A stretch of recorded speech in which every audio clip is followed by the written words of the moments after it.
Okay, അടുത്തത് major part of government expenditure on education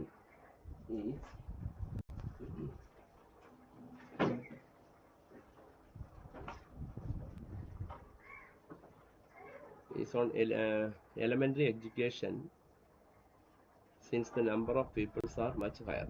A major part of government expenditure on education അല്ലേ?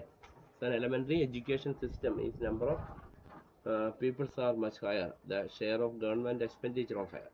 നമുക്കറിയാം കുട്ടികൾ കൂടുതൽ വിദ്യാഭ്യാസ മേഖലകളിൽ അല്ലെങ്കിൽ എല്ലാവരും വിദ്യാഭ്യാസം ചെയ്യാൻ വരുമ്പോഴത്തേക്ക് വിദ്യാഭ്യാസത്തിനുണ്ടാകുന്ന ഗവൺമെൻറ് ചിലവാക്കുന്ന തുകയും വളരെ കൂടുതലായിരിക്കും. ടെർട്ടറി എഡ്യൂക്കേഷൻ അതായത് കോളേജ്, പോളിടെക്നിക് ഇതൊക്കെ എന്ന് പറഞ്ഞാൽ ലീസ്റ്റ് ആയിരിക്കും അല്ലേ? അപ്പോൾ പ്രാഥമിക വിദ്യാഭ്യാസം എപ്പോഴും ഹയർ ആയിരിക്കും, ഗവൺമെൻറ് എക്സ്പെൻഡിച്ചറോടെ ഹൈ ആയിരിക്കും. എന്നാൽ കോളേജ് വിദ്യാഭ്യാസമോ മറ്റു കാര്യങ്ങളോ പോളിടെക്നിക് രംഗത്തൊക്കെ എത്തുമ്പോഴത്തേക്കാളും കുറവായിരിക്കും. എല്ലാ ആൾക്കാരും ചിലപ്പോൾ കോളേജ് വിദ്യാഭ്യാസം പൂർത്തിയാക്കാൻ പോകണമെന്നൊക്കെ ഇല്ല. ഓക്കെ, അടുത്ത there is a huge disparity in case of per capita education expenditure across the state in India. നമുക്കറിയാം ഇന്ത്യ മൊത്തത്തിലുള്ള സ്റ്റേറ്റ് കമ്പയർ ചെയ്തു കഴിഞ്ഞ് കഴിഞ്ഞാൽ പെർ ക്യാപിറ്റ എഡ്യൂക്കേഷൻ എക്സ്പെൻഡിച്ചർ ഉണ്ട്. ആളോഹരി വിദ്യാഭ്യാസ ചെലവുകൾ നമ്മൾ നോക്കിക്കഴിഞ്ഞാൽ എന്താണ് അവിടെ ഹ്യൂജ് ഡിസ്പാരിറ്റി കാണാമെന്നാണ് പറയുന്നത്. ഹിമാചൽ പ്രദേശ് നോക്കിയാൽ Himachal Pradesh has the highest per capital education expenditure. Himachal പ്രദേശാണ് പെർ ക്യാപിറ്റൽ എക്സ്പെൻഡിച്ചർ കൂടിയിരിക്കുന്നത്. ഇസ് റുപ്പീസ് 12,500 ഇൻ 2009 ഉള്ള സ്റ്റഡിയാണ് പറയുന്നത്. പഠനമാണ്. അതിൻ്റെ ലോവസ്റ്റ് എന്ന് പറഞ്ഞാൽ 2,200 രൂപയായിരുന്നു. ഓക്കെ ആണല്ലോ, അത് മനസ്സിലാക്കിയത്.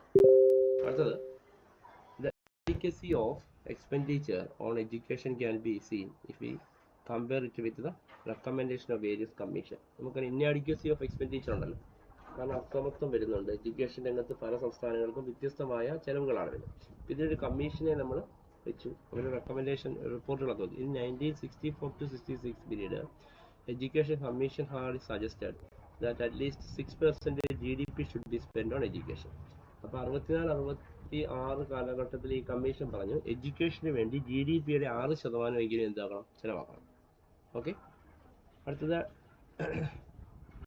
സബക്സ് മജൂംദാർ കമ്മിറ്റി പറയുന്നത് 1998 വേറെ കമ്മിറ്റി പറയുന്നു estimate the expenditure of around ₹1.3 lakhs crore over 10 years.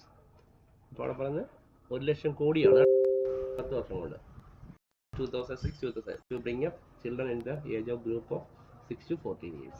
6 മുതൽ 14 വയസ്സുള്ള വിദ്യാഭ്യാസം എന്നുള്ള രീതിയിലാണ് പറയുന്നത്. Even though the government expenditure on education as percentage GDP has increased to 3.31%. നമുക്കറിയാം ഇപ്പോൾ GDP ഇൻക്രീസ് ചെയ്ത് 3.31% എന്ത് ചെയ്യുന്നുള്ള എഡ്യൂക്കേഷൻ വേണ്ടി ചിലവാക്കുന്നുണ്ട്.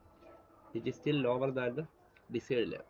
നമ്മൾ ആഗ്രഹിച്ച ലെവലിനേക്കാളും വളരെ കുറവാണ് ചിലവാക്കുന്നത്. The desired level is regardless to 6% കേട്ടോ. ഡിസൈഡ് ലെവലിൽ 6% വെക്കണമെന്നാണ് ഇവിടെ വെച്ചത്. നമ്മുടെ GDPയിൽ എഡ്യൂക്കേഷൻ കമ്മീഷൻ പറഞ്ഞത് 6% വിദ്യ, എന്നാൽ അത് 3% ചിലവാക്കുന്നുള്ളതാണ് പറയുന്നത്. എന്നാൽ ഈ പറയുന്ന കമ്മീഷൻ വെച്ചത് കണക്കുമായിട്ട് ഇത് വളരെ കുറവാണ്. ഇനി എഡ്യൂക്കേഷൻ സെസ് എന്നൊക്കെ പറഞ്ഞ ബില്ലിലൊക്കെ നമ്മൾ കണ്ടിട്ടുണ്ടല്ലോ, അതെന്താണെന്ന് പറയാം. സെൻട്രൽ ബഡ്ജറ്റ് 2004-2005 ലെവിയുടെ education cess of 2% on union tax. എല്ലാ യൂണിയൻ ടാക്സിൻ്റെയും എന്ത് ചെയ്യണം, അടയ്ക്കണം. 2005 ഗവൺമെന്റ്, സെൻട്രൽ ഗവൺമെന്റ് ആണ് അത് ഇമ്പോസ് ചെയ്തത് tax. The revenue proceeds above 6,000 crore in 2006-07. Revenue 6,000 കോടിക്ക് മുകളിൽ വരുന്നതാണ്. From this cess is used exclusively for elementary education. ഇങ്ങനെ സെസ്സായിട്ട് ഗവൺമെന്റ് പിരിച്ചെടുക്കുന്ന തുക എലമെന്ററി എഡ്യൂക്കേഷന് വേണ്ടി യൂസ് ചെയ്യും. Apart from this main scholarship and liberal banking credit are available to higher education. ഇതാണ് എഡ്യൂക്കേഷൻ്റെ കാര്യമായിട്ട് പറയുന്നത്.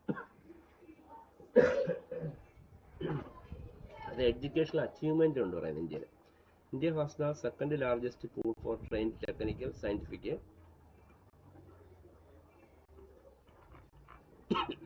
Managerial human resource in world. വേൾഡിൽ India എന്ന് പറയുന്നത് നമുക്കറിയാം second largest trained technical scientific human resource ഒക്കെ യൂസ് ചെയ്യുന്ന രാജ്യമാണ്.